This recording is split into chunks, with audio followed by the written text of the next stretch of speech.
Assalomu alaykum. Bizni kuzatib turgan YouTube kanal va Instagram kanal a'zolari. Bugun mana yana Yaqubjon Daryo ustozimiz oldilari keldik.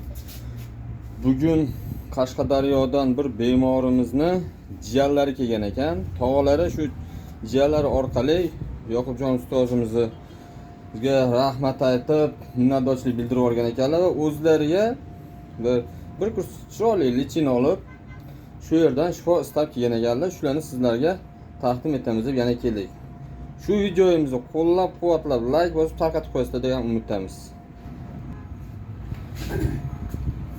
Assalomu alaykum, opa, yaxshimisiz? Sog'ligingiz yaxshimi? Xo'p, opa, qayerdan keldingiz? Qashqadaryo tuman, Ko'kdala tumanidan keldim, Qashqadaryodan. Sizni bega kim tavsiya qildi? Tog'am tavsiya qildi. Tog'angizga oldin bu yerdan davolab ketganlar demak. Hozir holatda yaxshilar. Yaxshi. O'zingizdan nimalar bezovta qilyapti? Jigar bo'yicha. Shular tog'angiz tavsiya qilganlar uchun keldingiz. Xo'p, ustoz, siz shu kasallik bo'yicha, shu tog'lar qanday kasallik bo'yicha kelgandilar va qanday davo nimasini ko'rgan? Men shu qizni tog'alarini hozir mana bular o'zlari gapirganda esladim. O'sha Qashqadaryo viloyatidan bir okaxon kelib, sharoitlarni aytib, kasallarni menga tushuntirganlarda dori bergandim. Bu kishi menga telefon qilib o'z minnatdorchiliklarni ham bildirganlar. Hikmatda yaxshi bo'ldim, Yaqubjon aka deb shunaqa odam jo'natmoqchi bo'ldim. Bemalol dedim. Keyin bular jiyanlari otingiz nima edi qizim? Barat va Gulsora boradi dedilar. Men aytdim, bemalol kelsinlar. Meni qilib bergan dorilaringizdan shunaqa chiroyli dori qilib bering. Mana men 5 oy 6 oydan beri mana bular o'zi ham ko'ribdi.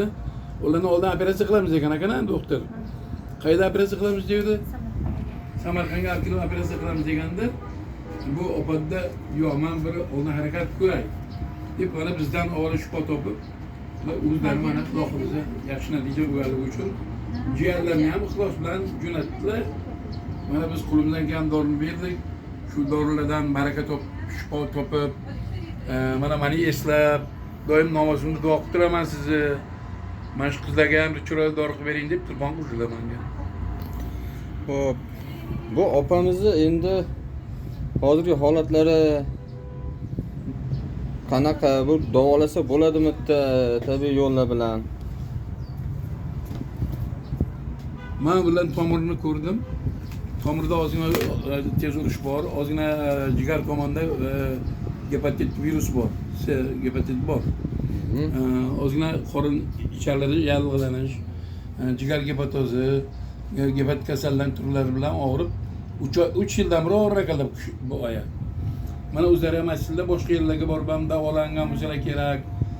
Endi men bilan zo'rlab chaqirganim ham yo'q, men bilan tanimayman, ham birinchi ko'rishim. Lekin tog'alari orqali meni topib kelishdi. Haqiqatda tog'angizni tuzalganiga o'zingiz ishondingizmi? Yo, tog'angiz yolg'onga jo'natdimi? Ular hozir joyiga tushib ketdi, ammo ovqatlarni yeb ishlatib yuribdilar. Siz ham salom aytasiz tog'angizga. Bu oroma jigar faoliyatini yaxshilaydigan dorilarimiz asosiy dorilardan hisoblanadi.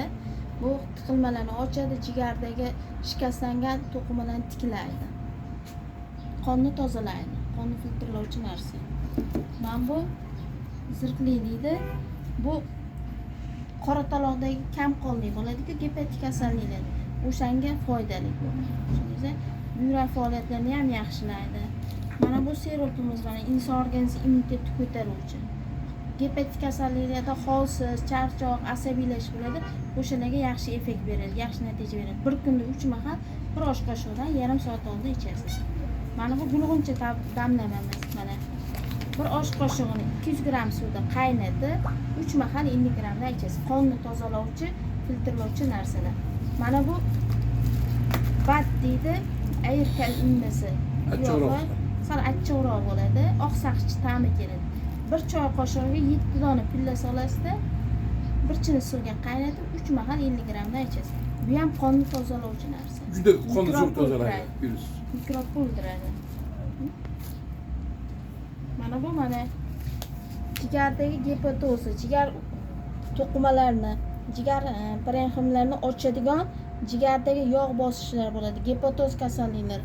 Shunga yaxshi natija beradigan tabiiy giyohlar. Faqat kechqurun yotishda. Shuni faqat yotishda ichasiz. 2 marta 50 gramm dan yotishda ichasiz. Bular giyohlarni ichganingizda sizni qonni tozalaydi, ko'proq peshobga chiqazadi, ko'proq Bezovtalik bo'lishi suydiradi. mumkin. Shunaqa holatlarda qo'rqmaysiz, nimagaki bu yerda qonni tozalash kerakda. Tushundingizmi? Qon tozalash uchun tabiiy giyohlarimiz mana. Mana o'sha mashhur zarpecha qo'shib.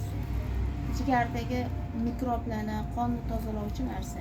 Mana bir osh qoshiqini 300 gramm suvda qaynatib, bir kunda 3 mahal 100 grammdan ichasiz. Mashinani ichib, xudo xolasa kelasiz, 1 oy, 1,5 oyda kelasiz. Bitta akayotganda analiz topshirib kelasiz. Xo'p? Analiz topshirib kelasiz. Natijani solishtiramiz oldingi bilan keyingini. Biz sanasi virus ham sanamaysiz. Kachisiga topshirasiz.